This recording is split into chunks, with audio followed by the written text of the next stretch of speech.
Hello students, good evening everyone. So welcome to the digital classes of SIA.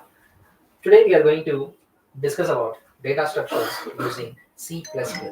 Welcome to the SIA LMR Last Minute Revision app.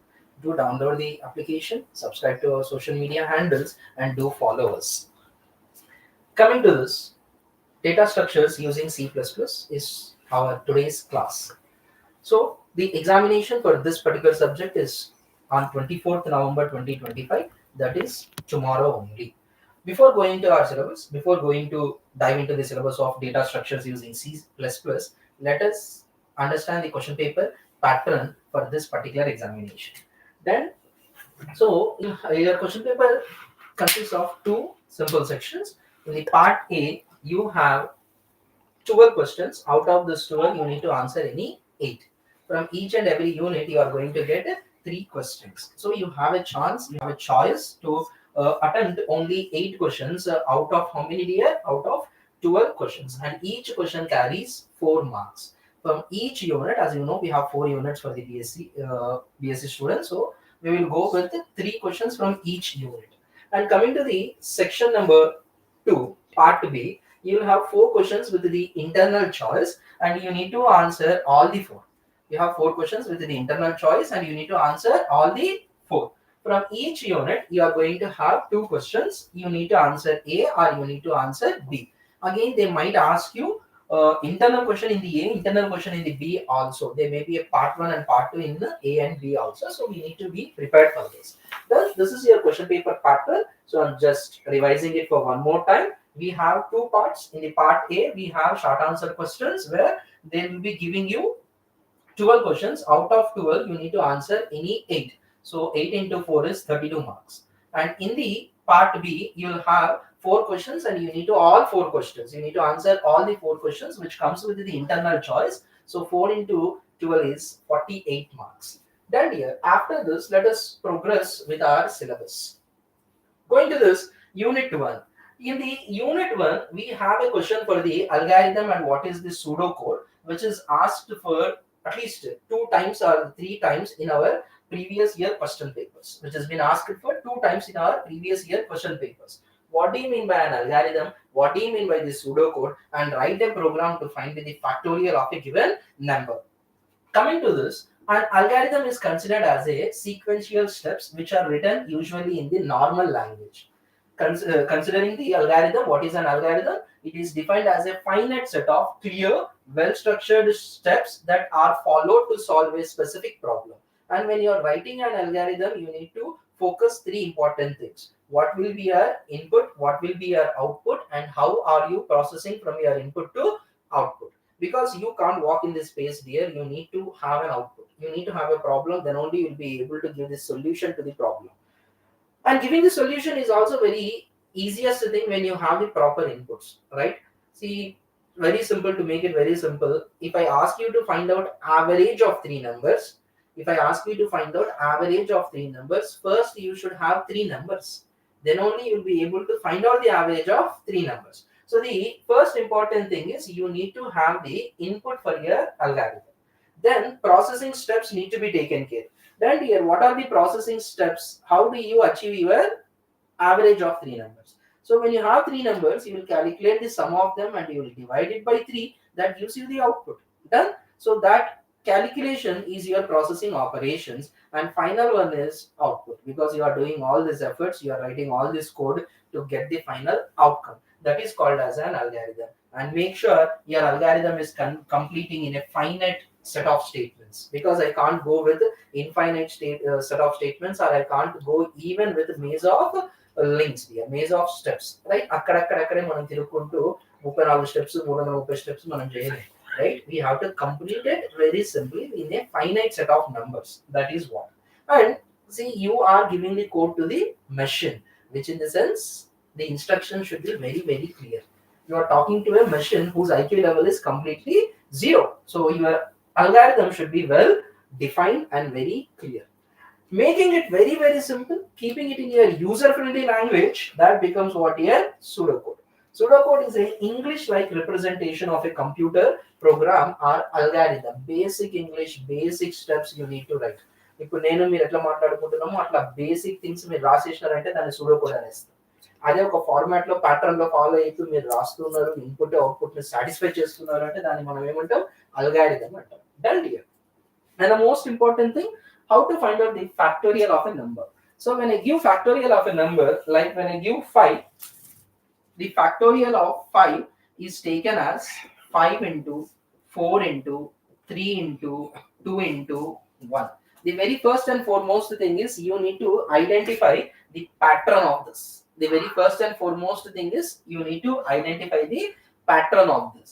See, 5 is multiplied with 4, 4 is multiplied with 3, 3 is multiplied with 2, 2 is multiplied with 1. Every time when I jump from one number to another number, there is a decrement of a number.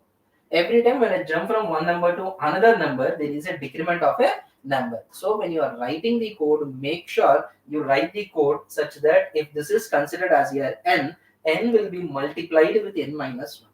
Then it is multiplied with what here? N minus 2. So you are just supposed to write a simple algorithm where you are decreasing the number by 1 every time. For every iteration, for every looping statement, you have to reduce the value of n by 1. Now come to the algorithm. So we will start. Read the value of n. So take the n value, that is 5 in this case. In this particular example, it is n. So you can take it from the user. Initialize factorial equal to 1 and I equal to 1. Now factorial is a fact. It's a short term I used. Fact is a variable which stores your final output. And coming to the I nana, this is a dummy variable which is seriously used for iteration of your statements. As I said, you have to loop it. For looping, I took I value. That's it. So fact is a variable, I is a variable. Fact value is also initially taken as 1 because multiplication is involved. So when I multiply a number with 1, I'll get a number. If I take it as 0, you multiply anything with 0 is 0. So you're not supposed to go with that 0. Initialize the fact value as 1. Even I can't encourage garbage values. So take it as 1. Now I wrote fact equal to fact into I. In this particular case, what is fact value? 1. What is I value? 1. So 1 into 1 is 1 and 1 is stored in the fact. Then I made one more iteration, I equal to I plus 1. As mentioned here, I value is 1. When I write I plus 1, I value becomes how much more? 2. Now this is inside the loop. You need to repeat the steps until I value becomes less than or equal to n. Currently I value is 1, n value is 5. So 1 less than 5? Absolutely yes. Done. So you made a statement. Then I equal to I plus 1. So I value becomes how much now? 2. Is 2 less than 5? Yes. Then you do what here? Fact equal to fact into I. Fact value is 1. 1 into 2 becomes 2 again. I plus 1, that becomes how much? 3. Now go, 3 is less than n? Yes. Do fact into I. Fact value is 2. It is updated. Now I value is 3. 2 into 3 becomes how much more? 6. After this I plus 1, I value is 3. I plus 1 becomes 4. 4 less than or equal to 5? Yes. Come down, fact into I. That is 6 into 4, 24. Then I plus 1 becomes 5. I less than n, 5 less than or equal to 5? It is equal to 5. Come down, 24 into I. Done here. So when I do here 5 into 4 into 3 into 1, I did it as 1 into 2 into 3 into 4 into 5 and I achieved my factorial. Done. So the pattern is very simple. If you understand the pattern, you can easily do that. If you understand the pattern here, it is very easy for you to find out the factorial of a given number. Done. So take a dummy variable fact for storing your output, I variable, such that you will be moving from one place to another place. Repeat these steps for given number of times, that is n. Take it from the user. Done. Fact equal to fact into I equal to I plus 1. Just these are the two important statements. Here fact is calculating your multiplication. Every time it is reducing 1 or every time it is increasing 1. So if you write I plus 1, it is increasing. If you write I minus 1, it is decreasing. Now the statement here also will be changed. Okay, I greater than or equal to 1. It will be I greater than or equal to 1. Done. This is the very first question. What is an algorithm? What is the pseudocode? And find out the factorial of a given number. Let us go with the next number. So this is the proper program. The things what we discussed now are algorithms. Algorithms are the step-by-step sequential steps which are written in a clear format so that you will understand the logic. But when you want to make the system to work, you need to go with the program. Done here. So this is a very simple C program. You may have any number of lines in your program. You don't care, you don't consider. The very first line of your program is main. Go to the main. Open the flower braces. Integer number. Instead of n in my algorithm, I took a number here. It's an integer variable. Its value is taken from the user. Done here. If not, you can directly put the value of it. No objections. No problem. As per your convenience, you directly take the value or you can take it from the user. So enter a non-negative integer. I'm asking the user to enter a non-negative integer. See out an output statement. See in, read the number and store it into the number. Now I'm calling a function called as factorial iterative. Now compiler will check what is factorial iterative. Then here it will check and it will come to this particular place. This is the factorial iterative. I asked the user to give the non-integer number. Still, if user non-negative integer, if still user gives the non-negative integer, I'm just checking for my safety.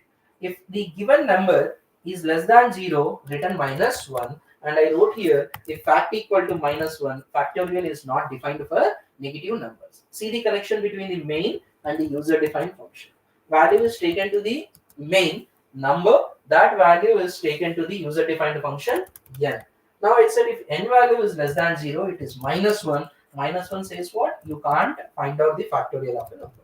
If it is greater than 0, what we are supposed to do? You have to iterate the loop. I equal to 1, I less than or equal to n plus I, result equals to result into I. I wrote in a short form, result into equal to I. We call it as what here? Shorthand arithmetic notation. We call it as what, Nana? Shorthand arithmetic notation. With the help of that, I am able to conclude the task. Okay?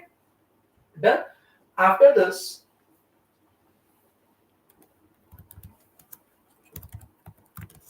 let us go with one more simplest thing. Explain the evaluation using the stack. Let us go with the evaluation of a arithmetic expression done using a stack. You know, stack is a data structure. And this particular question is asked for 2 times in our previous question papers. Evaluating the expression using a stack is one of the most common approach, especially with the postfix notation. We call it as a reverse polish notation, whereas prefix is called as polish notations. Done. And in the next coming slide, we will be discussing how to write an arithmetic expression in the postfix, prefix, infix. We will be doing it in the immediate next slide, whereas in 5-10 minutes we will do that. So how do you do this? So suppose if the notation is 2 into 3 plus 4, if the notation is the expression is 2 into 3 plus 4, how are you going to execute it? How are you going to write it with the help of the stack notations? Read the postfix expression from the left hand side to right hand side. Whenever I say left hand to right hand side, wherever in the any another channel, in any another notebook, textbook, when someone says left hand to right hand side, it is to the user. It is to your left hand side to your right hand side. Done here. Read the postfix expression from the left to right. When you are starting, when you are reading it from the left to right, if you get a operand is what? A constant or a variable. If you get a operand, you have to push it into your stack. That is at the 0 position. Then again you read. Again, if it is an operand, push it to the 2nd position. But if you get the operator, you have to pop up these 2 elements. You have to remove these 2 elements from the stack, and you have to replace the first element by what now? The multiplication result of it or the addition result of it, anything, whatever the expression is given for this. Done. So you are stacking in, you are pushing the values. If it is a operand, push the value. If it is an operator, you perform the calculation, remove those 2 values and place what here? Result. Right? Till the final result, you need to do this process. So we will see this. This is a postfix notation for our example. 23 plus 4 into, that is 2, 3 plus 4 into. So you are reading a value into it. The very first one what you are reading is operand 2. Push it to the 0. Next, what are you reading is 3. 3 is also a operand. Push it to the stack. That is the position number 1. Right? If it is a operand, you push it. You post it into your stack. At the stack of 0, I have 2. At the stack of 1, I have 3. After this, what did I get here? Plus. What do you mean by plus? It is an operator. When it is an operator, what are you supposed to do? You need to pop up these two elements and you need to store the result of this calculation. When plus came, I have to do what? 2 plus 3, and this result I have to store it in the 0th position. Usually in the 0 position, what we have in the array of 0, what I have 2, in the array of 1, what I have 3, but when the operator comes, you have to pop up this 2 and you have to push the result as 2 plus 3, that is 5. After plus, what is the next element? 4. Again, it is an operand. When it is an operand, what are you supposed to do? Push. Already array of 0 is occupied by 5. So array of 1 becomes what here? 4.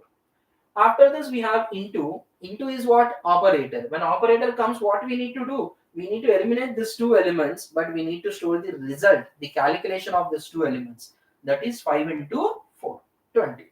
So the final result of this expression is 20. So if there is a operand, push it. If there is an operator, take out the operand. Perform the calculation, perform the arithmetic operation, store the value into the stack. Done now.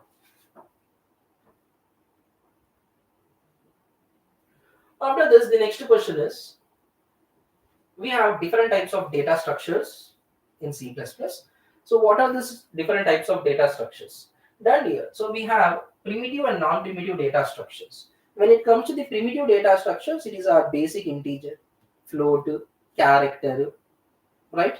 Those are called as your basic primitive data structures. When it comes to the non-primitive data structures here, the non-primitive data structures will be combination, it will be the primitive data types with some additional features, with some additional rules and regulations like an array. An array is a collection of data elements of same data type. So you can put multiple integers into one place, that becomes an array. An array is again a consideration. An array is again consists of what? Int data type only. That is what primitive. Then in the same way, linked list and queues. Then after we have linear and non-linear data structures, right, which follows the linear order, hierarchical order, and which does not follow anything as such. So the examples are arrays, linked list, trees, and graphics. After this, we have static and dynamic data structures, S and DC. Static and dynamic data structures. When it comes to the static and dynamic data structures, the best example of static is an array. So once the array is created, once the values are fixed, once the size is given to an array, later at the runtime, you cannot change the size of your array. That is static. Whereas at the later, like a linked list, done here, later you can go and you can change the size of it. You can add elements, you can remove the elements, then it becomes what? Dynamic data structure, and the example is trees. After this, we have persistent and ephemeral data structures here. So in the persistent data structures, we have single linked list, we have arrays, and we have what here? Stacks. The last one is sequential and direct access. So sequential will be your arrays and direct access will be your hashing table, so that you have a chance of jumping into the particular row and picking up the row. Whereas in the array, you can't directly go to the fifth element. You should go from 0, 1, 2, 3, 4. That is a process, no? That is a data structure representation, no? That becomes your sequential and direct access data structures. Okay.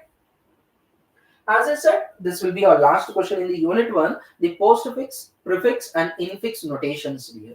In the postfix notations, right, what we are going to do is, we are going to, the first one, prefix. In the prefix, what we are going to do is, operator precedence, no need of parenthesis. It is also called as Polish notation. In this, the operator comes first, then we have the operand.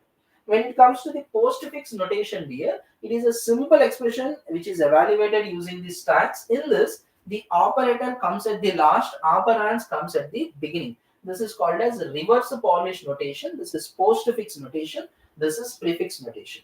And one notation which we use regularly is the first one, infix notation. Here, the operator is placed between the operands, and parenthesis important here. Parentheses are required here. Whereas here parenthesis is not required. In the prefix or in the postfix, parentheses are not required. That here. So the comparison of prefix, infix and postfix. If you write simply a plus b in the prefix, in the infix, in the prefix I have to take the operator first. So plus ab. In the postfix, I need to write it as ab plus. Operator comes at the last. Operands comes at the beginning. Example, if I take the expression as a plus b into c, this is what you usually write in your mathematics everywhere from your childhood, you did it. But when it comes to the prefix, you need to take the operator first. Right? We have a plus b. So take out this plus first. Take out this plus first. Then when it comes to plus and multiplication, which has highest priority? Multiplication. Which one need to be done first? Multiplication. So that instead of you doing a plus b first, you need to do b into c first. So I wrote expression bc. So I wrote what? Expression, multiplication bc. Operator bc. Now this operator will come in between b and c. It is multiplied. This result is added to a. This result is added to a because multiplication has the high priority. Postfix ab plus. So operator comes at the last. Operands comes at the beginning. Same way abc multiplication plus. So first multiplication is done in between b and c. Then the result is added to a. Yeah? So this ends here unit number 1. Done here. Anything to be mentioned? Please comment. Right. Subject is a very simplest and easiest one. Just focus on your basics and you are going to do far better things. Done here. Unit 2. In the unit 2, we'll start with what do you mean by the recursion. Usually, we have a main function, we have a user-defined function. Say user-defined function is executed only when it is called by main. In a single program, you can have any number of user-defined functions. User-defined function is a piece of code which performs a particular task only when it is called by main. Main function is known as calling function. User-defined function is known as what? Called function. User-defined function is executed only when it is called by main. Now, when it comes to the recursion, a function can call itself, that is called as recursion. Usually, what is the basic process? Main will call user-defined function. Now, I'm just coming out of this traditional pattern and I'm trying to call a function by itself, that is called as what here? A recursion. So when your program is divided into subprograms or similar group of subprograms, then recursions are going to play a very important role. Done here. Recursion refers to the process by which a function calls itself either directly or indirectly. We have different types of recursions. We will see one by one. Before going to that, done here, make sure you understood the function call. A function is a piece of code in your program which is never going to be executed until and unless it is called by main. Main pilustene user defined function execute అవుతుంది. Main పిలవకపోతే user defined function ఒక block of code, piece of code మీ program లో ఉంటుంది. అంతే తప్ప దానివల్ల ఉపయోగం ఏమీ లేదు. దాంట్లో ఎగ్జిక్యూషన్ అవ్వదు. దాని అది కంపైల్ అవుతుంది కానీ రన్ అవ్వదు. ఎప్పుడు రన్ అవుతుంది? మెయిన్ ఫంక్షన్ కాల్ చేస్తే రన్ అవుతుంది.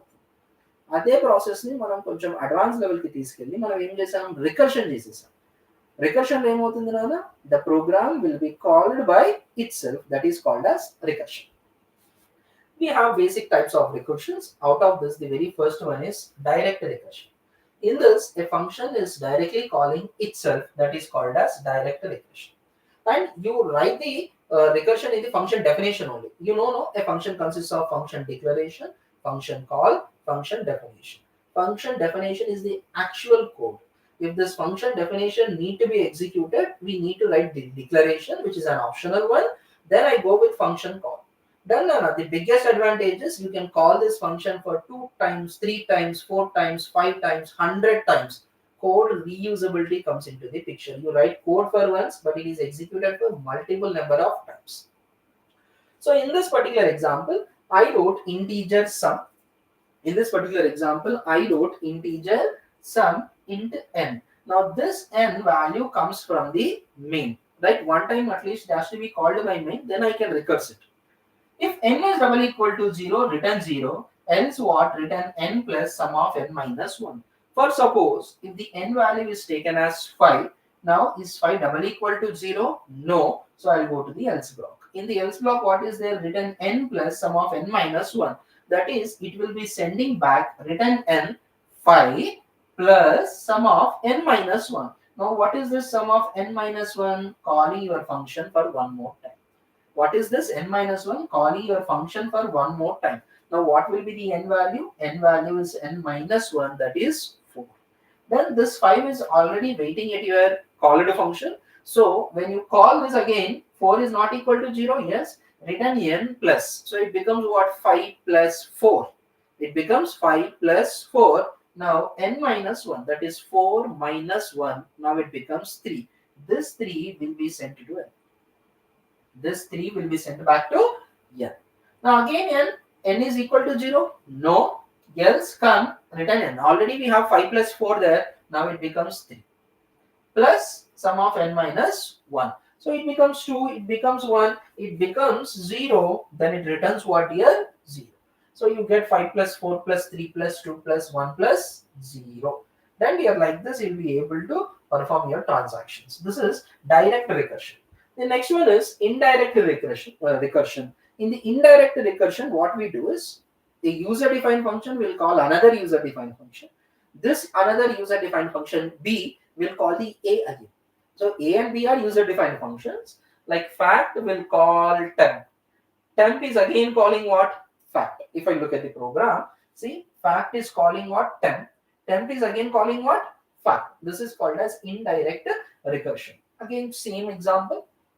N less than or equal to 1, I took there 0, here I went with a range, return 1 if it is less than or equal to 1. If not, n into temp of n minus 1. So again, n into 5 into temp of n minus 1, 4. What is temp? A user defined function. This n minus 1, that is 5 minus 1, 4, will be sent to here n. Now return fact n. Again fact is called. Now this time n value is how much? 4. 4 less than 1? No. Come down, return n into temp of n minus 1. That is 4 into temp of 4 minus 1. It becomes how much? 3. Now this 3 will be sent to fact. Again you repeat the task. Done here. This is the second one. The third one is tail recursion. This will be the last statement of your function. Like the recursion function call, the recursive function call will be the last operation in your function, and I call it as what? Tail recursion. So this binary search example, and at the last, this is my function name. Binary search, done here. I have a mid, you know the binary search, right? So we have the mid value which is calculated. If low is less than high, mid value is calculated as low plus high by 2. Return mid. Done, and you are calling the binary search again. You are calling the binary search again. Either else if or else is executed, we know that. Then it is a conditional statement. Either this or this is executed. This is the last statement of your block. This is the last statement of your block, and I call it as what? Tail recursion. Fourth one, linear recursion. In this, only one recursive call is made per function invocation. Again, this is same. Then here, once a user-defined function will call only for once. In the upcoming examples, I'll show you. Like here, if you see a diff 5, this is tree recursion. See, one recursion function is called for 2 times. Then this is a difference between the fourth and fifth. In the fourth, I gave a very simple definition. Only one recursive call is made per function. Whereas here, we have multiple recursive calls. So you are calling the same recursive function for multiple number of times. But if you are calling it only for once, it becomes what, dear? Linear recursion. Then again, you can call it as a direct recursion. Again, you can call it as a direct recursion. Right? Here, the functionality is different, the feature is different, whereas the execution process remains same. So you can again call it as direct recursion. No objections with it. Tree recursion, as I said, you are being calling it for multiple number of times. Binary recursion, in this function call results in 2 recursive calls. It is often used in the binary tree problem. See, one function recursion call will result into 2 calls like this. Fibonacci of n minus 1, Fibonacci of n minus 2. You know the Fibonacci series, no? 0, 1, 1, 2, 3, 5, 8, 13. We get numbers. The every third number you consider in the series, any third number will be the result of addition of last two numbers. So I'm just doing it. N minus 1 plus n minus 2. Done here. And the last one is n-array recursion. You are calling it for n number of times. You are calling here only for 2 times. I call it as binary. You are calling it only for 2 times. I call it as binary. But you can call it for multiple number of times. See, I equal to 0, I less than, and I plus plus. Right? What is n value? I don't know. Then you don't know. You can give 5, 10, 15, 20. You can call the function for any number of times. Then it is called as n recursion calls. And this is one simple code which you need to remember, like how many function calls we have. You can see like this. Okay, you just remember it as blinded. BLINDIT, binary, linear, indirect, n-ary, directed, tree, and tail. Then a very quick summary. We have recursion functions. In the recursion functions, we have these types of recursion functions. Done here. So when it comes to direct, function calls itself directly. Indirect, function A calls function B, and function B calls again function A. Tail recursion, it will be the last statement of your function. Linear regression, only one recursive call per function is made, whereas tree function calls itself more than once. If it is called for once, linear. If it is called for more than once, tree. And if it is called exactly 2 times, then it is binary. See, makes exactly 2 recursive calls, binary. If it is making more than that, multiple number of times, I call it as what? N-ary recursion. Done. After this, we'll jump into our unit 3. Explain the various linked list variants. Done here. So I hope it is in the unit 2 only, right? So we have the explain various linked list variants with a suitable example. So what is a linked list and how many types of linked list we have?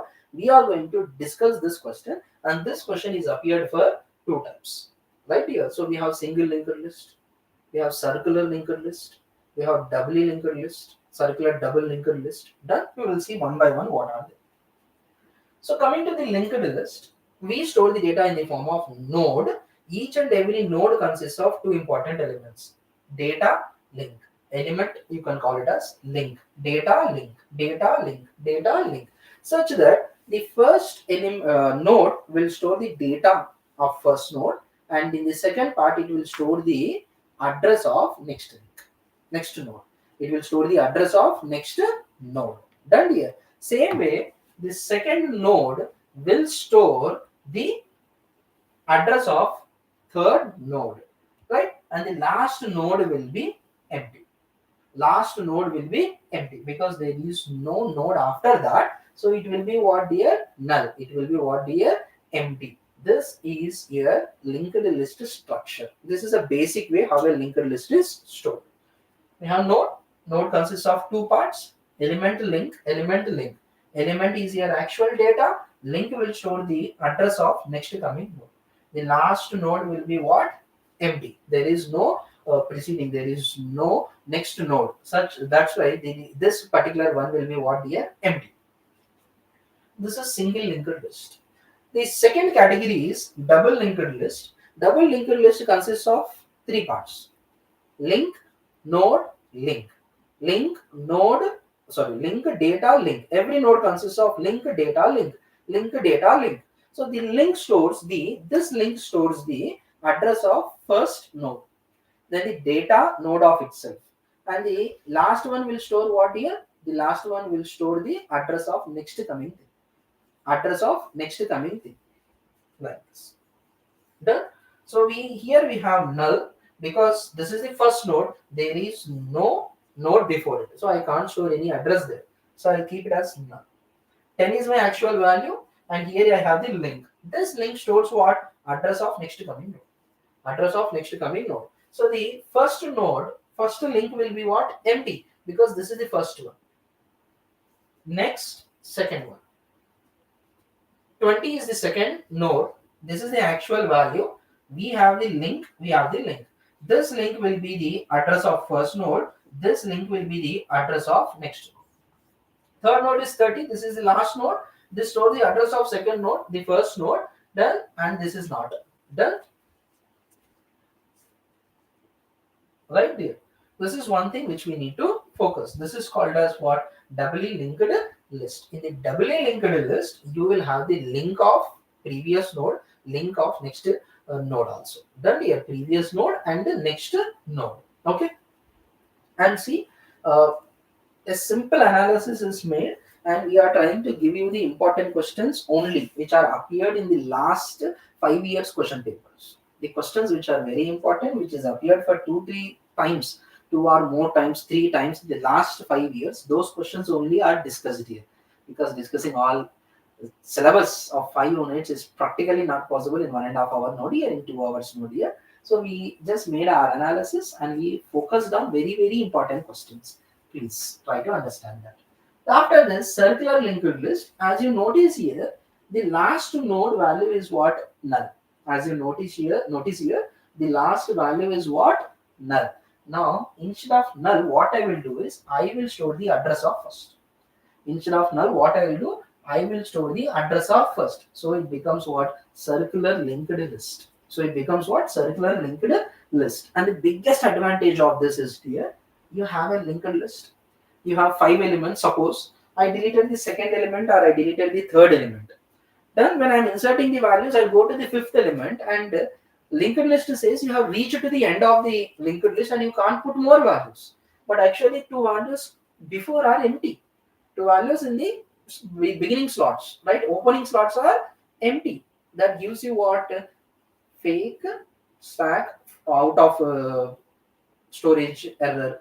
Then here our linked list cannot be inserted error. Something like this you are going to get. And the one more advantage is, with the help of this, you will be able to insert or delete any node from between, any node from anywhere. That is one of the advantage.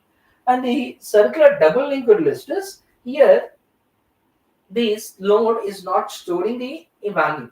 Then this is only last node which address is given to first. Now what I'll do is the first node address is also given to last. Then it becomes what here? Circular doubly linked list. Whereas in the single linked list, only the address of the last node is stored in the first. But here the first is also stored in the last, and that is called as what here? Doubly circular list. Okay. So this is the basic summary. Single linked list, we have only forward traversal. Last node points to nothing, empty. Doubly linked list, both forward and backward can be done. Main last node is pointing what? Null. Deletion and traversal, both ways can be done. Circular linked list, forward, the last node points to what? First node. Round robin schedulings. In such patterns, in such programs, you can use this. Circular doubly, which goes with both forward and backward. And here what happens? The first node stores the last node address, last node stores the first node address, like your playlist, games. Then here, in such situations, you can use this.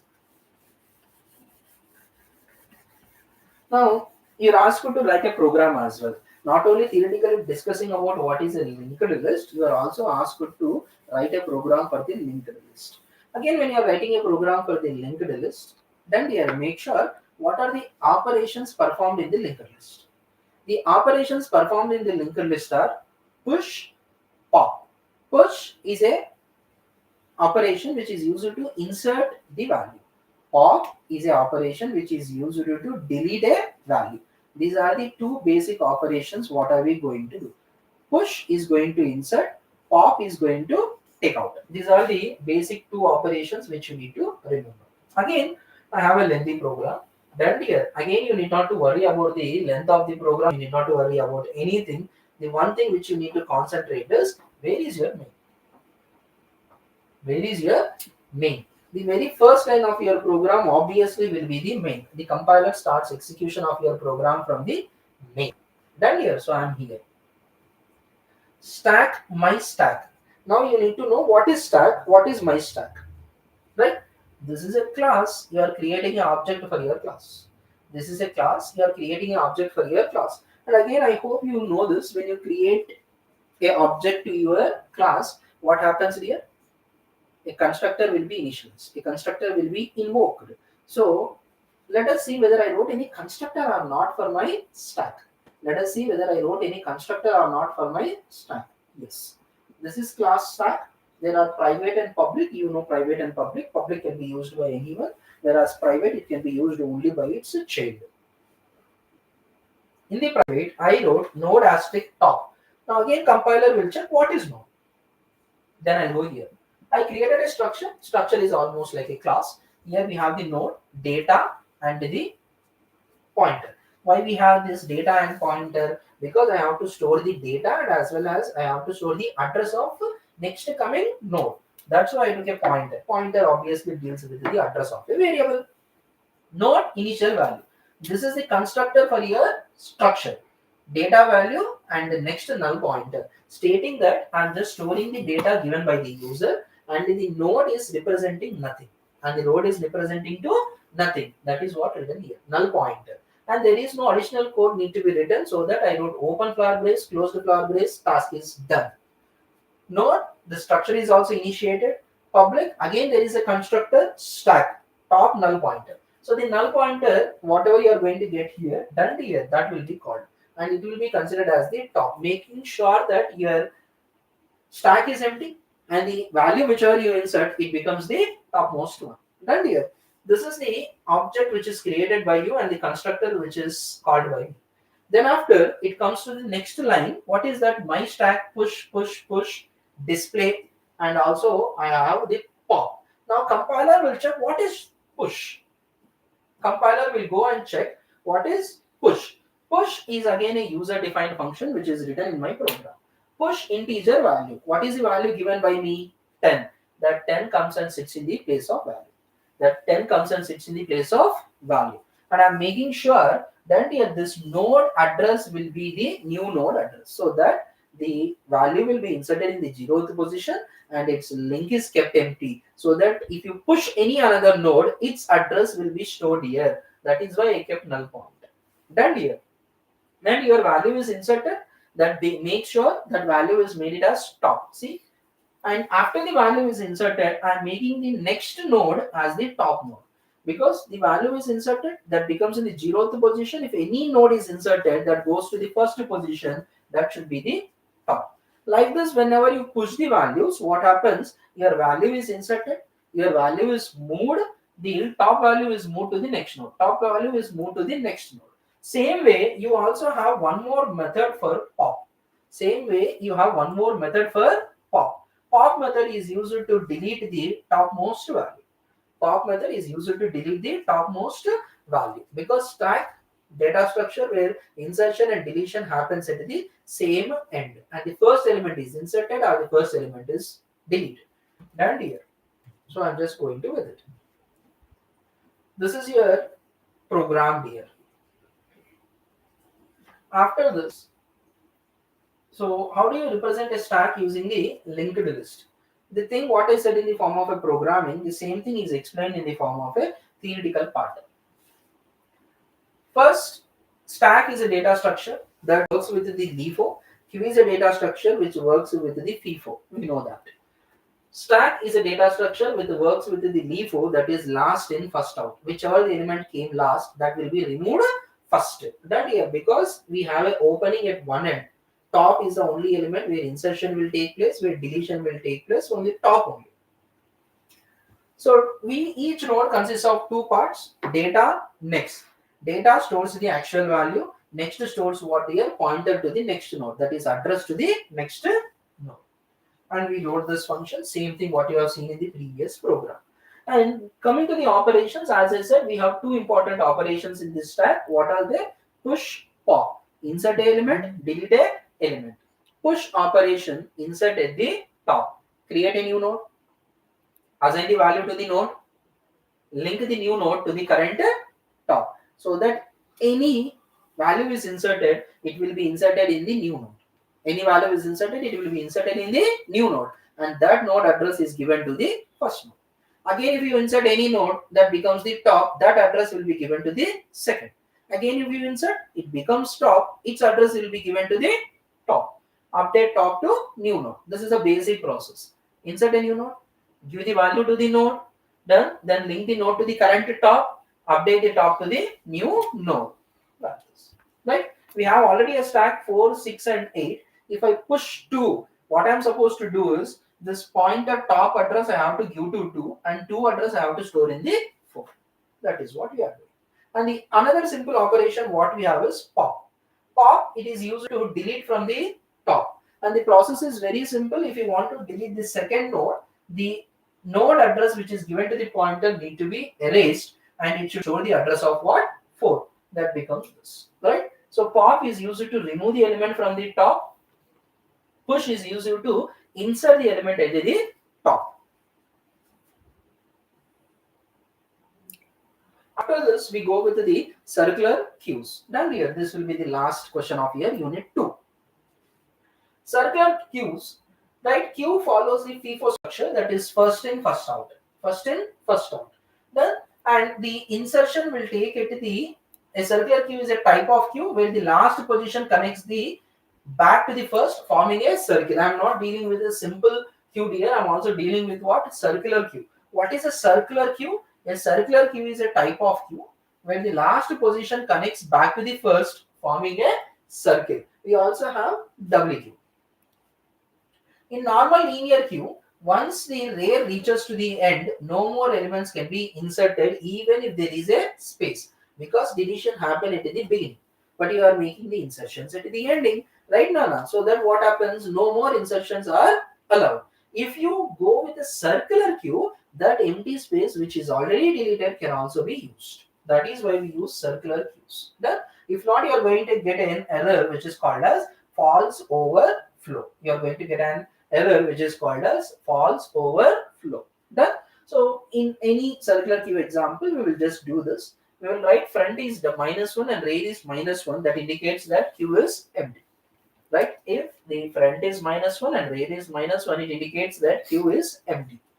If front is rear plus 1% of size, and when you do this modulus, right here, you know modulus gives me the remainder, and we always consider the flooring division.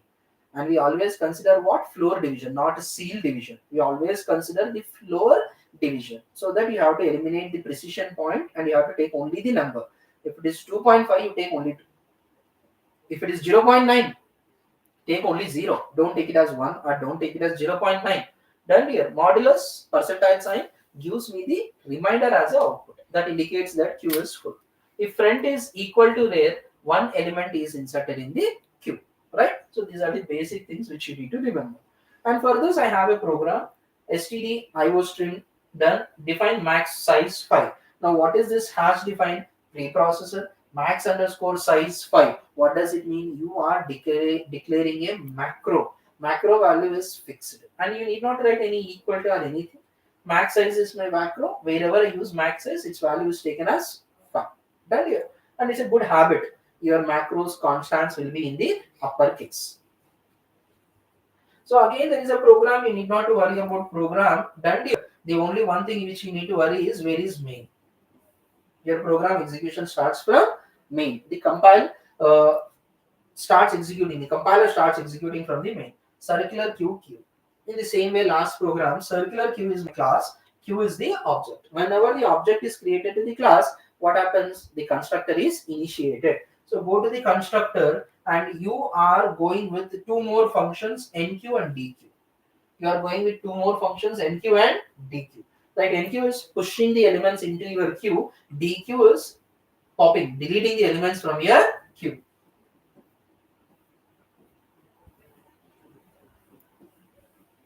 So where is the class? Here is my class. Class circular queue, and it has a private variables and it has public variables. It has private functions and public functions. We are creating an array with a max size that is 5.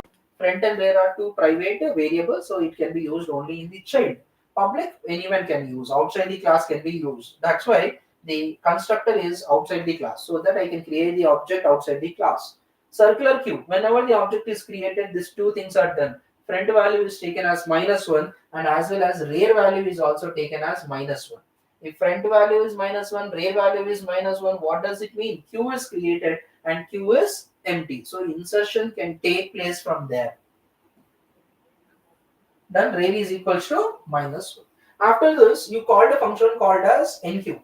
Then there are 2 more functions, is empty, is full, but these things are not executed because recursion takes place here. NQ is one function which you called and you have inserted 10. So the value of this variable is 10. I'm just checking is it full or not. What is full? It's a function. Return ray plus 1 percentage maximum size equals to friend. Ray is how much? Minus 1. Minus 1 plus 1 becomes 0. 0 percentage 5. 0 by 5 is what? 0. Is 0 double equal to friend? What is friend? Minus 1. See, I'm just substituting the values. Ray is minus 1. Minus 1 plus 1, 0. 0 percentage 5. 0 divided by 5 is 0. Is 0 equal to friend? No, because friend value is how much? Minus 1. Because friend value is how much? Minus 1. So it is false. So it is false. The same thing is written here. When it is false, what does it mean? Your array is not full. Your array is not full. When that condition becomes true, then it says Q is full and you cannot insert the values. But no, I did not get true. I got a false, so I can insert the element. Where I have to insert the element at the 0th position, so I wrote friend equal to 0. Then I wrote DQ, which is used to delete the element from your Q. Done here. So please just go through with this program. Then we will jump into unit 3. In the unit 3, we will be discussing about binary trees and the tree traversals. Tree traversals are indicated, are used to navigate yourself into the trees. Now, each and every node what we have in the trees, we have to touch them, we have to visit them. Right? That's a perfect word. We have to visit them. That is tree traversal. And again, this question is also asked for last 2 times.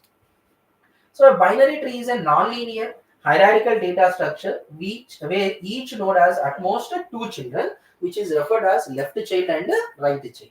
What is a binary tree? It is considered as a non-linear hierarchical data structure where each node has at least 2 children, that is considered as left children and right children, by which you are going to efficiently search, sort and hierarchically represent your data.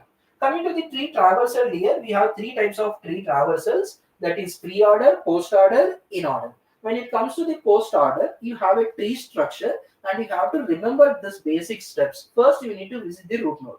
Once visiting the root node, then here you have to visit to the left subtree. Then only it is considered as what your complete binary tree. After visiting the left subtree, again you have to visit what? Right subtree. You just remember it as DLR. D for data, L for left, R for right. You have to visit the data first, root node, left child, right child. If there is any another child for this left child, explore it now. Then that is how you need to visit all the nodes of all the leaves of your tree. The pseudocode is, first you have to find out whether your root is null. No, if it is not null, please visit the data, left child, then visit the right child. So if I take a simple example for this, A, B, C, D, E, F, G. The very first thing what I need to do is, I need to visit the A node. This is my root node. This root node has the left child and right child. This root node has the left child and right child. So what is the first thing I need to insert? A. So A will be inserted. After A is inserted, left child and right child are there. So which one you have to choose first? Left child, that is B. So B will also be inserted. After B inserted, again what you are supposed to do? You have to go to the left child, that is C. Then as we don't have any right child to the B, I'll come up, level up to the B, and B left child is visited, so I have to go to the right child. Again I don't have any right child to the B, so I'll level up to A. A is my root node which is already visited. Then I visited the left child, that is B. Now which one are right child? So I'll go to D node. D is inserted into your data. After D is inserted, again what are you supposed to do? You are supposed to come down to next one, that is E, left child. After coming to the left child, E becomes now the root node. E has the left child, E has the right child. Check, do you have any left child here? No. So insert the root node and go to F. After F, do you have any childs for the F? No. So level up to E. E is already visited. Right child is also visited. Then you level up to D. D is the node which is already visited. Left child is also visited. So I have to visit what? D. G. Now the final answer looks like this. A, B, C, D, E, F, G. So I came from A to E, Then I came to E. From A, I came to left node B. From here, I came to left node C. Level up, and visit the node D. After visiting the node D, you have to go to E. After visiting the E, go to right child F. Then finally come to right child G. Done here. So like this, you have to move into your nodes. A, B, C, D, E, F, G. That is your pre-order traversal. In the pre-order traversal, you are first visiting what?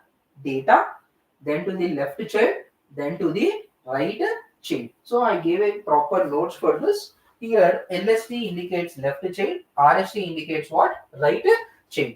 You came to A, then you came inside, where in the inside, A has a LST, that is B. Done here, and what is B? This is the left child of A. Again, B has a left child and right child, C. Again, C has a right child, done here. So, like this, will be inserting. The next one is in order. In order goes with LDR. In order goes with the process of LDR. What is LDR? First, you need to visit the left child, not the root. First, you need to visit the left child. After visiting the left child, you have to go to root. After going to the root, finally, you have to go to right. So this is LDR. Go to left, go to data, then finally visit what here? Right node. Again, the same example when I consider. So first, which node I need to go? A. That is my starting node. So I'll go to A. Should I push A? No, I should not push A. What is the first thing I need to push is left child. That is B. Again, after visiting the B, can I push B? No, I cannot push B because B is now the root node which is need to be pushed. C. What is C? A left child. So first to push C. After pushing C, then go to node, that is B. Right here. So first element what is going to be pushed? C. Then which element is pushed? B. Now level up to A. Then again will you push A? No. Sorry, you will push A. After pushing A, you have to go to right subtree, that is D. Now you can't push D because what is the first one need to be pushed? E. Again, can you push E? No, you have to check whether it has left hand child. If so, push the left hand. Then push node. Then push what? Right child. So I'll push left hand. Is there any left hand child? No. So push E. After this, we need to push what here? F.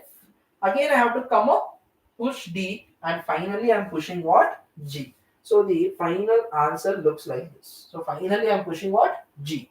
C, D, A, E, F, D, G. C will be pushed first because left child need to be pushed first. I need go to A. I'll come to the left child B. Again B has exploration. You have to explore the vertex B. Again B has C. Which one need to be pushed first? Left child only. So push C. Then push node B. If there is any right child, push. There is no right child for the B. So I'm not pushing anything. I'll go to A. A is node. Push the node. Then visit the right child, that is D. Now D is pushed. No. Left child of D should be pushed first. E. Again explore E. E has any left child? No. So push E. Then F. Then go to the next level D. Then you have to visit the D. Then right child G. Done here. A little change to this is post order traversal, that is LRD. See in the pre-order what did I do? Node left right. In the infix what did I do?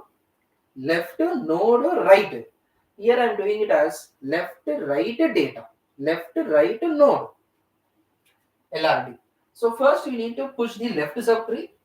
Then go to the node. Don't push node. Go to the right child of the node. Push the right child. If there is any child for the right child, explore them.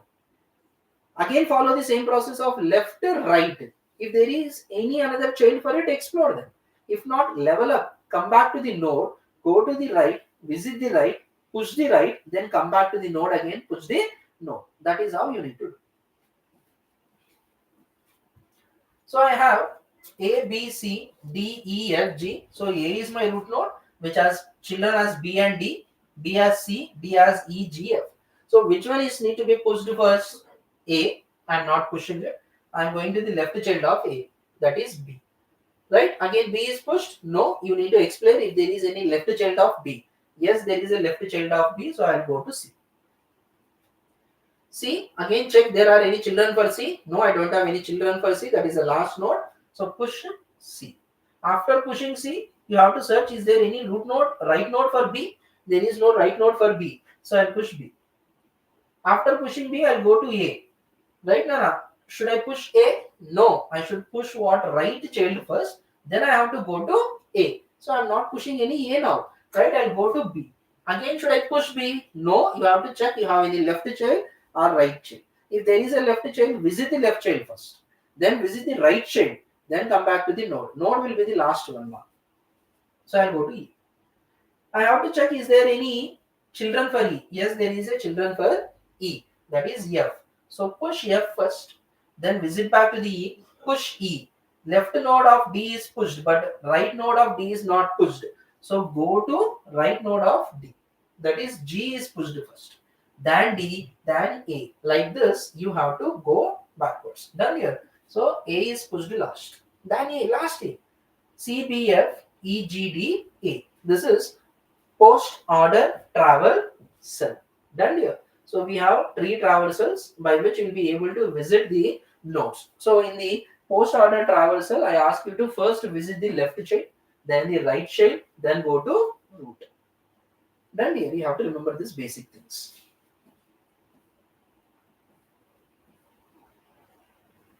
After this, we have a bubble sort. Done here. So when it comes to the bubble sort, what we need to do is we have to find out, we have to sort the elements in the ascending order or in the descending order. We need to just sort the elements in the ascending order or in the descending order. So before going into the concept, maybe it is easy for you to understand the same thing with the help of an example. Suppose this is the elements 8, 22, 9 and 7. So what I am going to do in the bubble sort, Nana, it is a very simple sorting technique where we repeatedly visit the list, where we repeatedly do the iterations, where we repeatedly execute the statements. What we will do is compare the adjacent elements. So first element is compared with the second. First element is compared with second. If you are doing the ascending order, if first element is less than second element, leave it. Don't change positions because you are going from small to big. If first element is bigger than second, interchange the positions. So small one should come to first place, bigger one should go to next place. Automatically you are going in the ascending order, small to big. That is what we do. Continuously you check 2 elements, the one element with the adjacent element. If both of them are like sorted, placed in the right positions, no need to interchange the values. What is that right position? Always the first one should be less than the second one. Right? If you want to go in the descending order, big to small, right? You do it reverse. The first element should be big, second element should be small. If first is bigger than second, don't change the positions. If first is less than second, change the positions. That is what I do here. 8, 22, 9 and 7. In the very first pass, I am comparing these 2 values. 8 with 22. Is 8 less than 22? Is 8 less than 22? Yes. So don't change any positions. Let 8 be in the first position, 22 in the second position, 9 and 7. In the second pass, you are checking second element with the third element. That is 22 is less than 9. Is 22 less than 9? No, condition is false. When the condition is false, what you are supposed to do? You have to interchange the positions. So it becomes 8, 9, 22 and 7. It becomes what? 8, 9, 22 and 7. Now compare the third element with the fourth element. Is 22 less than 7? Is 22 less than 7? No, the condition is false. When the condition is false, what are we supposed to do? Interchange the position such that the maximum element is locked at the last place of your list. The biggest element is locked at the last place of your list. I locked it. Done here. Now in the second pass, you do only for this 3. 8 less than 9, absolutely fine. Leave it.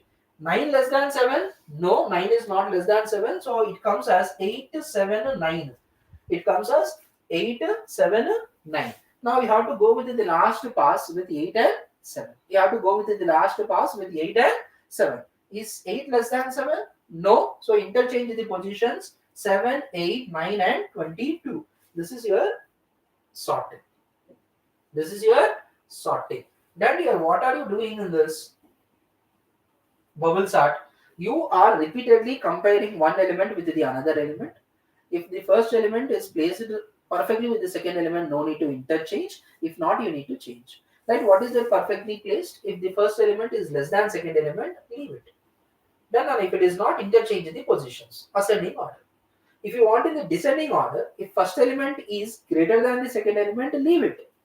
If first element is not greater than second element, then here you have to interchange the positions. That's it. Right? You decide whether it is ascending or descending and do the task. So once the bubble sort is completed, we will go with binary search algorithm. Right? Your sorting is used to place the elements in the, we are reordering it. We are just placing the elements at the right position in the ascending or in the descending. When it comes to the searching, searching is a process of finding out the element in the given list. So binary search is the most efficient search because it will reduce your task into 50% directly. Done here on this sorted list. Binary search is an efficient searching algorithm which is used to search the element position in a sorted list. So first you need to sort your list. Then what it does is it reduces your task by 0.5%, by 50%. Then how does it do is choose the middlemost element of your array. You have sorted array, you have elements sorted in the ascending order or in the descending order. Choose the middlemost element of your array. And the search element is directly linked with the middle element, is directly matching with middle element. Your search is done in the first step. Choose the middle element of your array. If the middle element is equal to the key what you are searching, done here. So 100% your task is completed in the very first step. If the value what you are searching is less than the mean, if the value what you are searching is less than the mid, so go with the left hand side, leave the right hand side. Go with the first of the values. No, don't bother about right hand values because you know your value is less than mid, so it is in the beginning part of your bar. So 50% of the list is ignored. That is the advantage of using this. Again, in the first half, you divide your array into two more parts again based upon the mid value. Again, choose if that value is matching to your mid, your task is completed. If not, it will be in the left hand side of the mid or it will be in the right hand side of the mid. So iterate until you find the values or iterate until you cannot divide the list. That is the key value what you are searching is not available in your list. Done here. So initialize low equal to high. Sorry, low equal to 0, high equal to n minus 1 because we are dealing with array. Array starts with 0, array ends at size minus 1, n minus 1. Repeat while low less than high. Find out the mid value. How will you find out the mid value? Low plus high by 2. If the key value is directly matching to the mid, return mid, your task is completed. If the key value what you are searching is greater than the mid, then you have to change the high value as mid minus 1 to n minus 1. And if it is not, then set the low value as mid plus 1. Then set mid value, low value as what here? Mid plus 1. You have to search only the first part. Consider this very simple example. 8, 12, 24, 18, 32, 45. Then here we have a list of elements here. Out of this list of elements, I am trying to search for 88. As it is a simple list, you are aware 88 is not available in the list. But I will prove it with the help of an algorithm. Okay. So we have the elements 8, 12, 24, 28. All those things are placed, and the size of array is 0 to 9. You have to choose the middlemost value from this array. So how will you choose the middlemost value? Low plus high by 2. That is 0 plus 9 by 2. That gives you 4. As I said, even if your result is 4.5, take only the flooring division. That is 4. 4 is considered as your middle value. That is 32. Check is the searching value, that is 88, matching with 32? No, it is not matching with 32. So this is not the option. Now the another option is what? Your value is less than mid value, you go to first half, left sublist. If the search value is greater than 32, go to right sublist. What value are searching for? 88. 88 is matching with 32? No. 88 is less than 32? No. 88 is greater than 32. So this 50% of your array is eliminated and you need not to worry for that 50%. Go only with this right sublist 45, 48, 51, 56 and 62. Again take it as a new list. Again take the middlemost element, that is 51, and match with your list. Is 51 matching with 88? No. Is 51 less than 88? No. 51 is greater than 88. So you have to take only these two elements. Again 50% is reduced. Next slide will be 56 and 62. Now again you divide it into two parts. 56 will be one part, 62 will be one part. Is 56 matching with 88? No. 62 matching with 88? No. The element what you are searching is not available in my list. The element what you are searching is not available in my list. See, every time when you do this, half of your list is ignored. Very first go when I went with this, half of the list is ignored. I went with the second half. That is how we do. Done here. After this, we have merge sort technique. In the merge sort technique here, we divide and conquer the algorithm. It divides the array into two halves, sorts them recursively, then merges the sort. So when we have this, we divide it into halves. Then we sort them. Then we again merge them. Then we again join them. Then it becomes a merge sort. So we have 70, 30, 50 and 10. You divide into two halves. 70 and 30 will be one half. 50 and 10 will be one half. Now sort them. 70 and 30 will be sorted as 30 and 70. Again same process. If first element is less than second element, leave it. If the first element is not less than second element, interchange it. Same process what we have done in the bubble sort. Same thing. But in the bubble sort, what we do is I check for every element with every element. Here in the merge sort, what I do is I divide it into the two parts. I sort them, I arrange them, then again I repeat the process until no changes are done.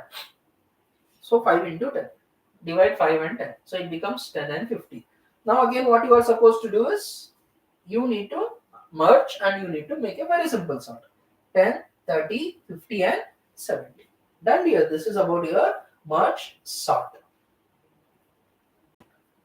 After merge sort is done here, we have to go with various types of sorting algorithms available. What are the advantages and disadvantages of this sorting algorithms? So we have a selection sort, which is a straightforward sorting algorithm done here, where the smallest element from the unsorted part of the list is repeatedly identified and swapped with the current element. Then you have to select one element, the smallest element, you consider it as the smallest element and you check. Then here you replace if it is not smallest. Whenever you compare, you get a bigger value, you replace the small value with the big value, the positions. Insertion sort. Insertion sort works by picking each element from the unsorted selection and inserting it into this correct position within the sorted selection.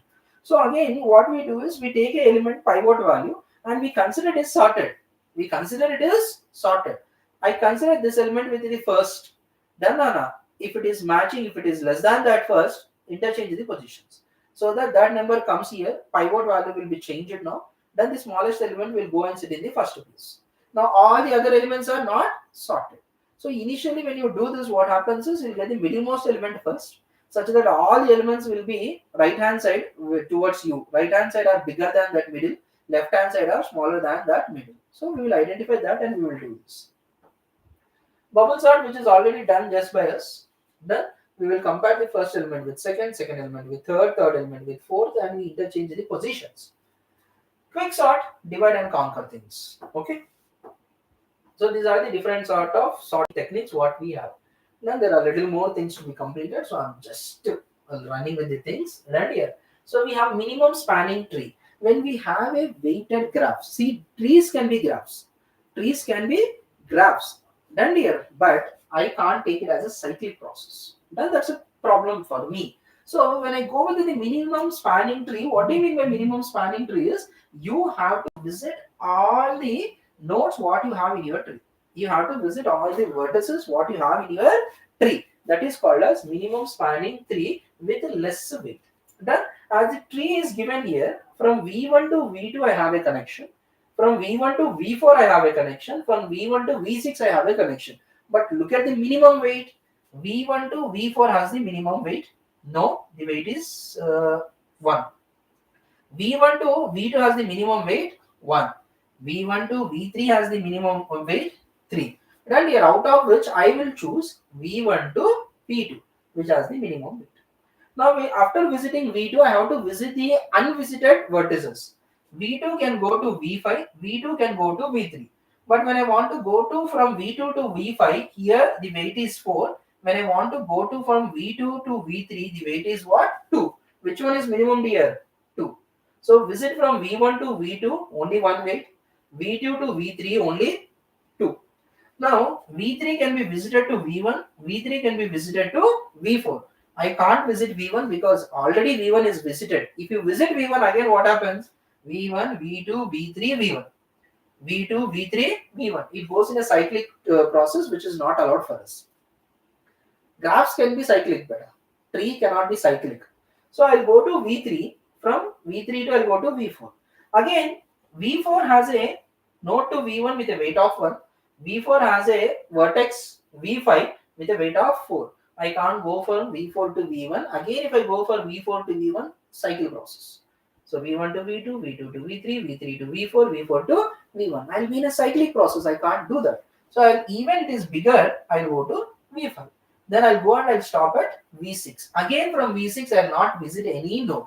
Again from V6, I'll not visit any node. Because my Prim's algorithm says that you have to start from any vertex. In this example, I started from V1. Look at edges that connected to the visited set in the unvisited set. You have to visit the new set. Choose the smallest weight edge among them.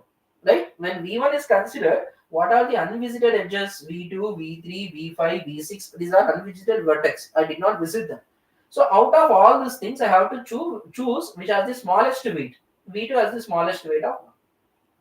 Add that edge and corresponding vertex to the minimum spanning tree. So this edge is added and V2 is added to V2 vertex is added to minimum spanning 3. And I have to visit all the nodes and make sure you are not repeating it. Done here. So I have explained it in the step-by-step process. So first I will go from V1 to V2, then V1 to V2 and V2 to V3. After this V1 to V2, V3 and V4. After visiting V4, see I visited V5, even I have the less edge for the V4 to V1 weight 1, but it creates a cycle. So I'm not visiting V4 to V1, but I'm visiting V4 to what here? V5.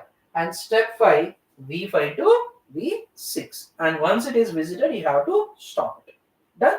And see, the final result says that minimum spanning tree, the number of vertices are 6, V1 to V6. Prim's algorithm chooses exactly n minus 1 edges, only 5 edges. 1, 2, 3, 4, 5. And that is called as minimum spanning tree. And we have also one more minimum spanning tree, which is also like both of them are called as greedy methods. Now, this is the second method which I need to use, that is Kruskal's method. In this method, a minimum spanning tree includes all vertices, no cycles, minimum possible total weight. Same thing I did it in the first one. Done here. So what are we supposed to do is, we need to visit one vertex to another vertex which has the lowest weight. So I have to go from B to C, which has the lowest weight. Then that will be the first edge. See, first edge. After visiting B to C, I have to choose, is there any vertex which has the lowest weight again? F to E, 10 only. So I have to go to F to E, that becomes second one. And the third one again I have to choose, is there any lowest weight? Yes, A to D or A to G can be considered. Sorry, A to G or G to B can be considered. Right? You can choose anyone, no problem for me. So as here I choose B to C and F to E, the next one what I choose is G to B. You can also choose what, Nana? A to G. That is I done in this step 4. You can interchange 3 with 4, 4 with 1, no problem. After visiting 12, again I have to find out, is there any another minimum weight? Yes, D to E has the minimum weight. So select D to E. After this, what is the minimum weight? 15. You can go from B to D or you can go from C to F. So here I went with C to F. I forgot this 14. I went to G to F. That here. Like this, you have to visit all the nodes. Once the all the all the vertex are visited, stop it, because you can't create a cyclic process. You can't create a cyclic tree. So I have to stop it here. Done here. After this, we are going with the heaps. Heap is considered as a almost perfect binary tree, which in the sense we will have a root node, we will have a left child, and we will have a right child. If there is no right child also, you have to have minimum of a left child. Then after you can go with the right child. And it is follows in the ordered structure. It follows in the ordered structure. So it has 8, 7, 3, 5, 1, 2. So first I have to complete the first order, first level, second level, third level. So I have to complete 8 first, 7, 3, then 5, 1, 2. Like this I need to go. When I place them in the array, in the 0th position I have 8. In the first position I have 1. In the second I have 3. In the third index I have 5. Fourth index 1. And one of the important rule is, when you consider the maximum heap, always the root node will be the maximum, greater value than the chain.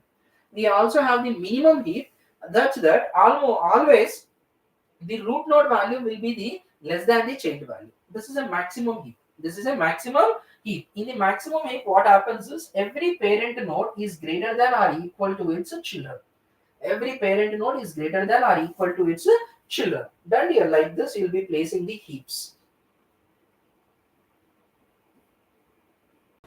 Difference between graph and tree, just now as I said, any tree can be a graph. Done. Any tree can be a graph, but graphs are cyclic, whereas trees are acyclic. You can't repeat, you can't loop in the cycles. Tree does not contain cycles, Nana, where a graph contains cycles. Tree cannot be hierarchical, right? It need not to be directed, but trees are always strictly, it follows the parent and child hierarchy. Graph do not follow any hierarchical structure. Graphs need not have any root node. Parent 100% will have a root node, will have a child node. Like this we need to proceed. Okay.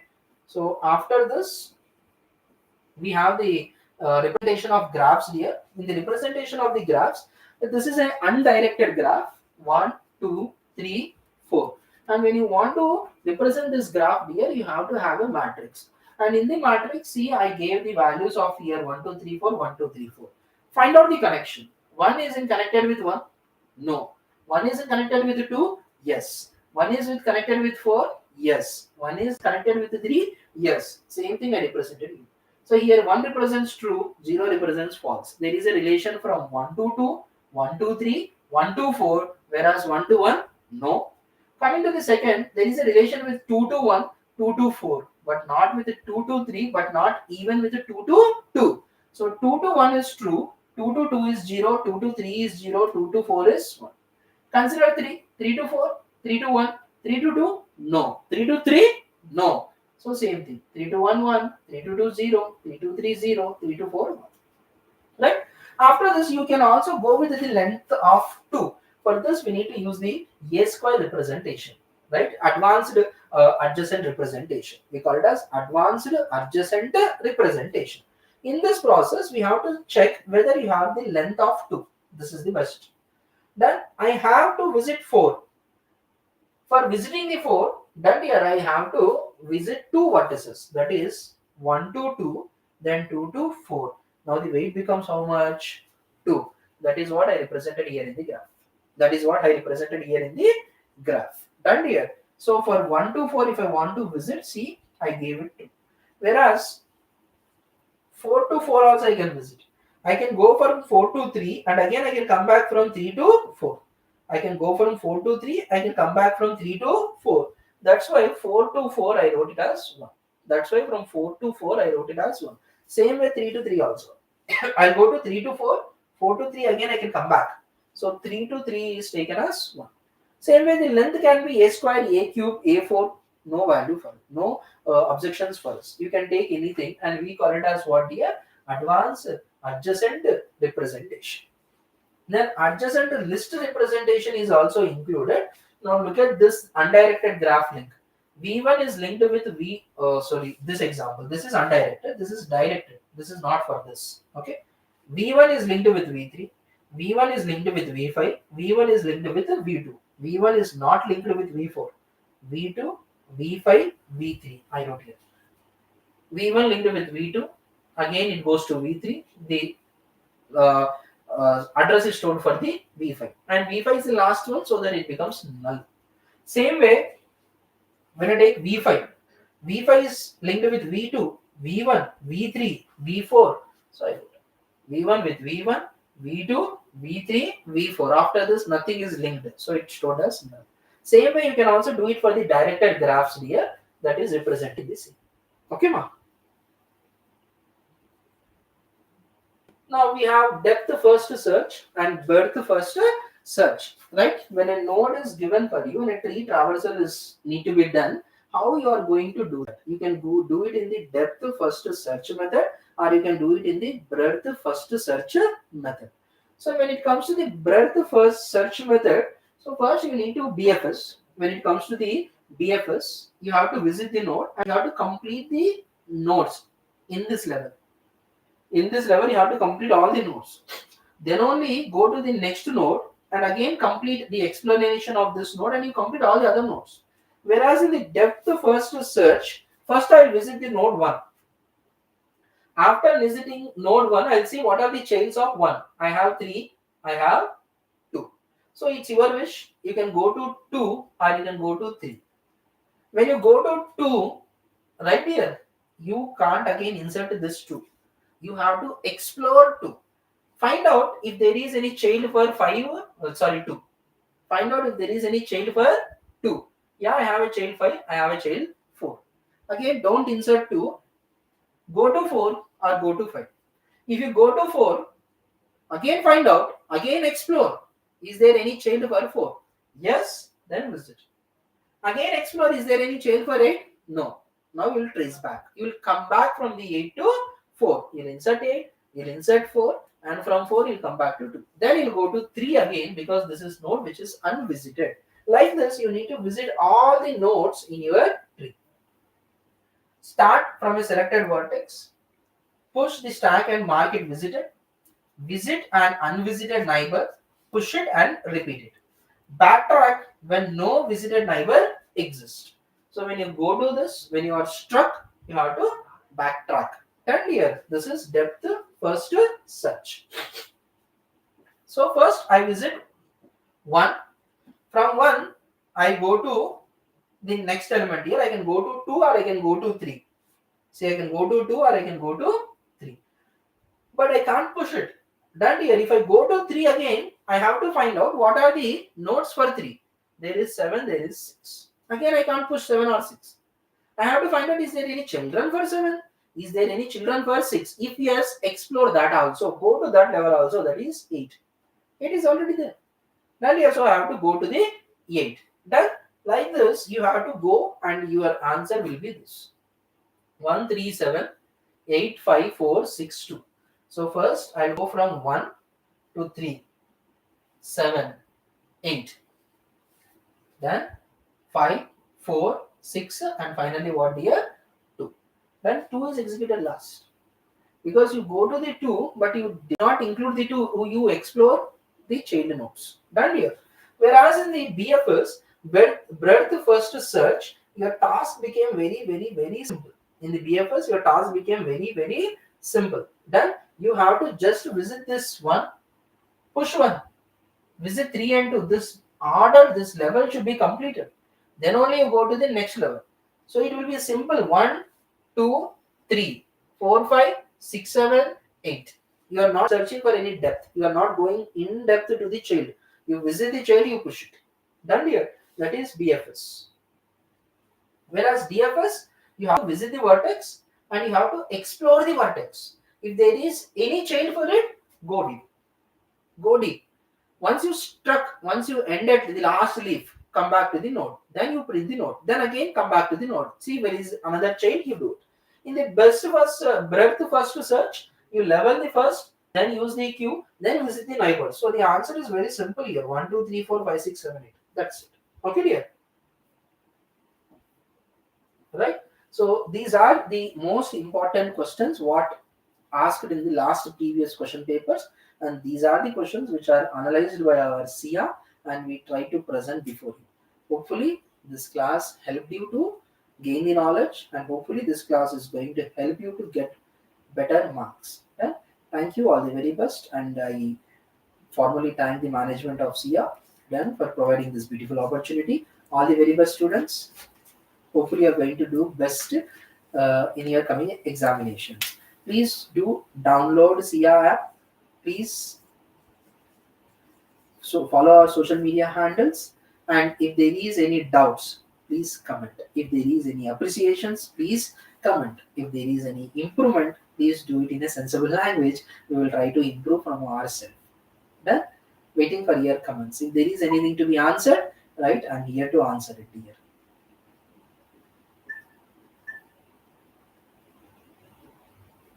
We'll just see the comments, and if there is anything to be answered, we'll try to answer them.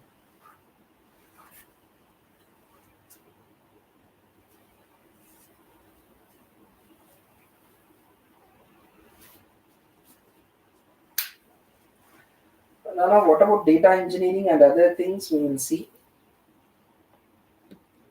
Veera, if you honestly don't know what I'm explaining, you have to join the class at the beginning. Now, AVL trees, we did not find it is like asked for previous times, most of the times. Okay, that's why we did not go.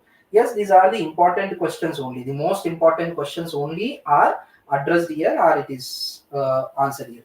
100%, yes. Even if you don't, even if it is not asked in the question, 100% you need to write a program. It is for sure you need to write a program. Dear, I can understand going to the program, but the problem with this is it itself takes 1.5 hours. So when I go with the program, it itself takes 1.5 hours for me to explain it. Maybe in the next semester we will plan it. Weekly schedule or monthly schedule we will try to release, and every program will be addressed. Every program will be discussed with you.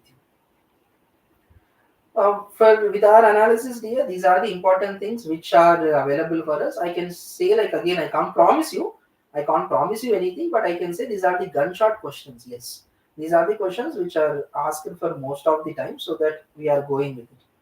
Pass అవ్వచ్చు నాన్న మీరు రాస్తే మీరు చదివితే pass అవ్వచ్చు కానీ ఇవన్నీ మంచిగా చేసుకోవాలి 1-3 క్వశ్చన్స్ ఇంకొక యూనిట్ చదువుకున్నాను 1-2-3 are 1-3-4 we don't have Java class today, we will update you with that. I'm going with explanation in English only. In some places I used Telugu ante. Shri Netra, just by listening this class you will not get okay rate here, you will get very good score. Done. Thank you. These are the questions which are asked by our students. Maximum these things are coming now. And trick for programming is make sure you start programming from the main, and whichever the function is called, whichever the class is called, you jump to that line and see what is there. And the most important thing is substitute the values there. You put a value there and see whether it is true or false. If it is true, it will return 0 or 1 minus 1. If it is false, it will return some other value. Put it in a paper. Then there is no shortcut for the programs. There is no trick for the programs. Better understanding is the best trick.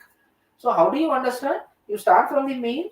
From there, you jump to the first position. You jump to the previous function, whether it is called, or to the structure, or to the class. Right? Whenever you create an object, constructor is initialized. So go to constructor and check what is written in the constructor.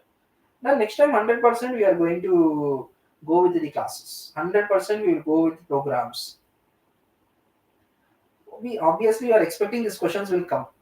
Short answers also, these questions will come. Algorithm, pseudocode, right? It is being asked for short answers. Done here, and sometimes this tree traversal is also asked for short answer. It depends here. It depends.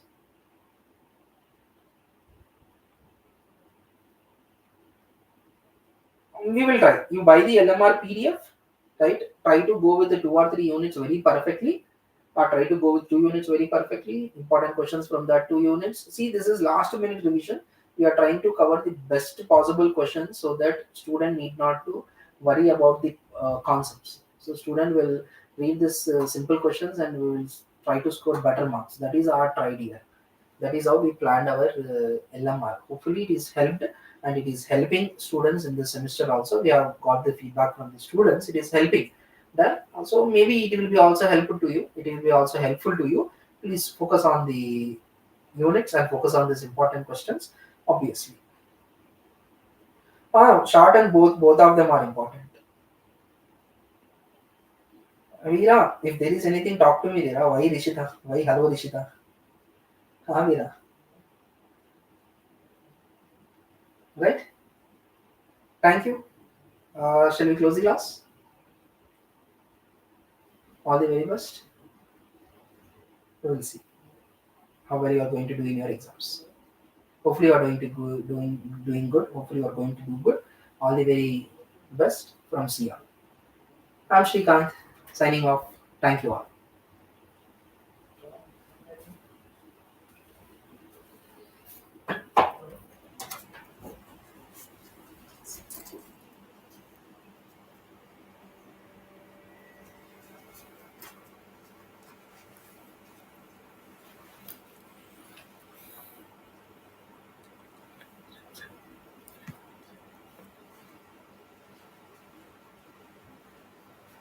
Nana, polish. So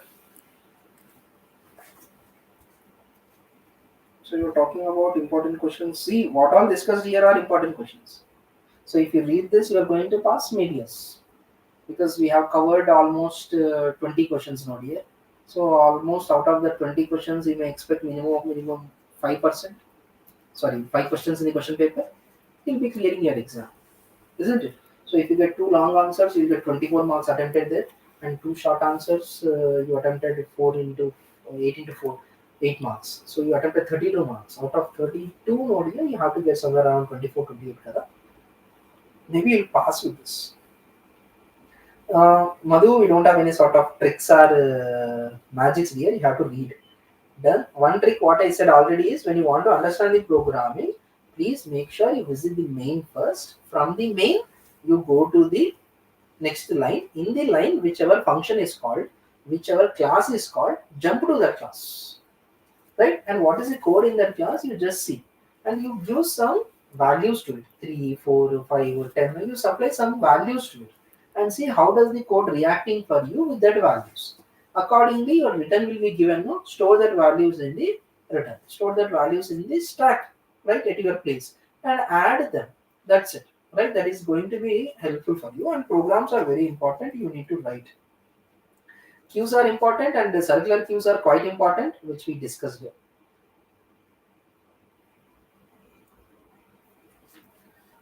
Sandhya, maybe that is what our intention is, Sandhya. We don't want to specifically say this comes for the short, this comes for the long. We are sure this question comes in the question paper. Then sometimes based upon the unitization, based upon the weightage, then the examiner, the one who is preparing the question paper, that fellow might feel this is important for short, they may give. Maybe feeling this is important for long, they may give it. So that is why we are not trying to keep you at more risk, because I or SIA can simplify what are short answers, what are long answers. We can separate them. But end of the day, the student will be at the more risk. That is why we are not just trying to do this. So we are just trying to supply you questions. So you read all these questions. If you are fortunate enough, you will get in the long answer. If not, you will get it in the short answer.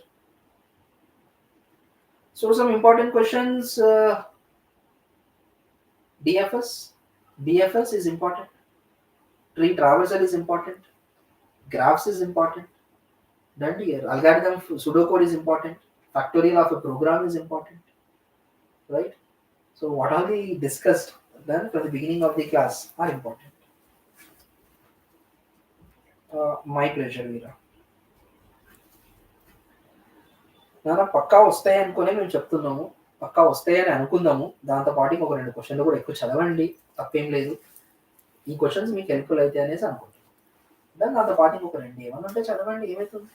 ఏవైతే more important బెట ఈ questions last 5 years question పేపర్స్లో 100% 3-4 times అడుగుతూనే వచ్చాం. So most important questions మేము చెప్పడానికి try చేసాం.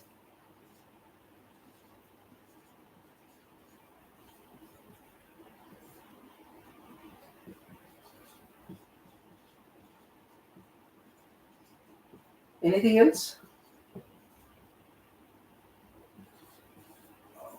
My pleasure. My pleasure. If it is going to help, if students going to understand and pass the exam, it's my pleasure. I'm blessed. There are 40% of your marks is pass. So if your paper is for 80 marks, then here you need to get 40% of it. That is 32 marks you need to get. So gunshot and important questions are the things which we explained. Then our team has analyzed and our team has found these are the questions which are very frequently asked.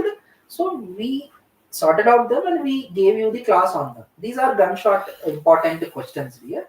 Maximum of maximum in this current question paper also you are going to find these questions. Pakka. RDBMS class will start at 6:30 dear. 7 o'clock. RDBMS class will start at 7 o'clock. This is 4:30 to 6:30. Okay. RDBMS class will start at 7. A short long రెండు వేలు చదువుకున్నాను. That will be easy for you.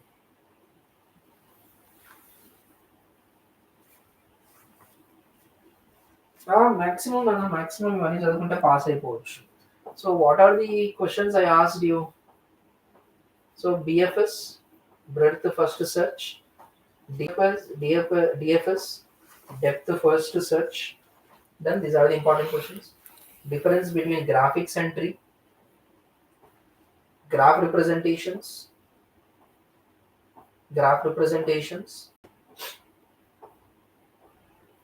then heap tree, one of the important, minimum spanning tree, one of the important. Maybe the 3 questions are very helpful. The 3 questions are quite helpful from the unit 1 beta. You'll be able to answer one long answer from the 3. That is how we thought and that is how we gave it. Okay. Minimum spanning tree is important. Linked list is important. Stack is important. Types of stacks. Then the types of queues is important. Those are the things which we have done.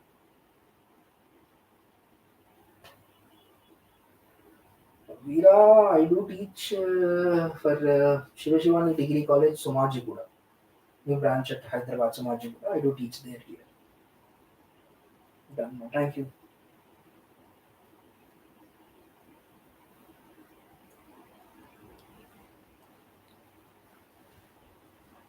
So just 6 o'clock खत्म होता बोल के मैं धनाधन कर दिया. I forgot that. Internet issues, loading, comments.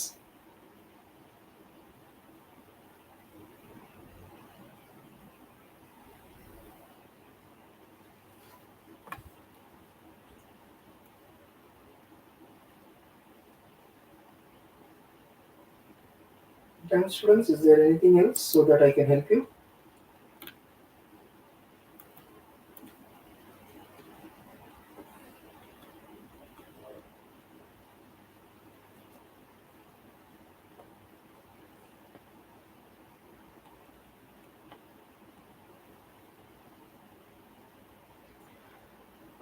Mariam, Shabir, these are the important questions what we thought and we placed before you here. So in my perception, in our perception, these are the gunshot questions. These are the important questions what we are going to see in the tomorrow's question paper. These are the important questions. Veera, thank you so much for your feedback. Maybe SIA should grow like this. SIA should help our students like this. Now coming to the O plus, if you want to focus on O grade, if you want to O plus లేదు మనకు O last కదా. If you want to focus on O grade, please read all 4 units and take this class as a like a revision class, so that the important topics what we have you have revised it. You have just again visited them. That's it. Circular queue is important here. Circular queue is important. So when it comes to the answers here, whatever the question it may be asked, we have to follow some basic rules like మనకు Telugu cinema heroine ఉంటుంది చూసినావా, దాని తెలుగు సినిమాలో hero ఎట్లా వస్తారు, introduction direct సినిమాలోకి రావడం, బండి వస్తుంది, దుంకుతాడు, ఒక ఎలివేషన్ సీన్ వస్తుంది, హీరోయిన్ కూడా ఎట్లా చూపిస్తారు, చున్నీ ఎగురుతుంది, మెరుపులు మెరుస్తాయి, హెయిర్ ఫ్లో అవుతుంది, దాని తర్వాత అట్లా whatever question maybe first introduction elevation super duper రాయాలి.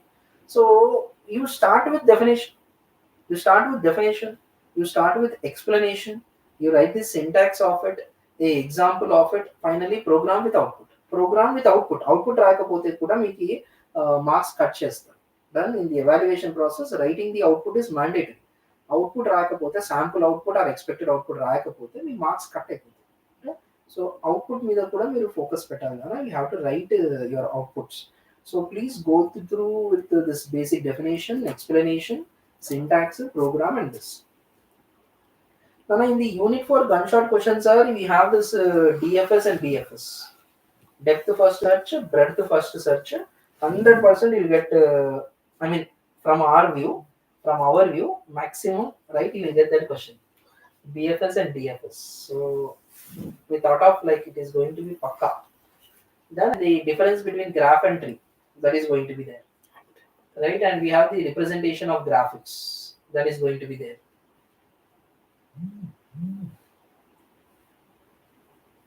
Sir, physics important questions, maybe you just visit the SIA app. If they are available, you can get it there. No, here.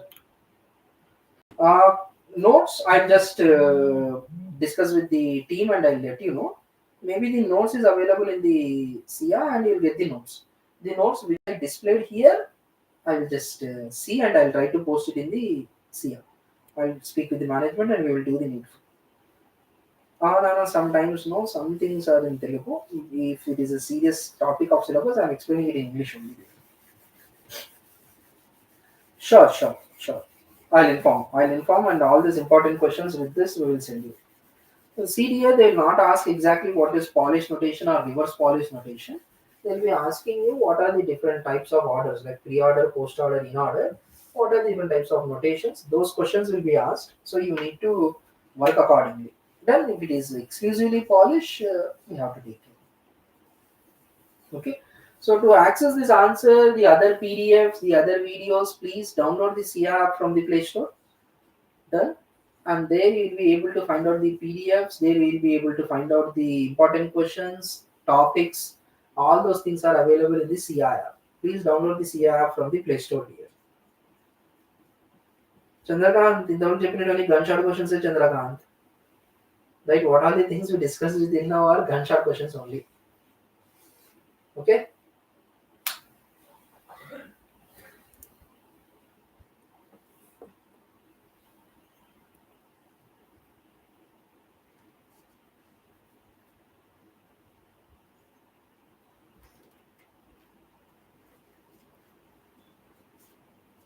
Sabir, it's my pleasure. Thank you for this. Thank you all. All the best for your examinations.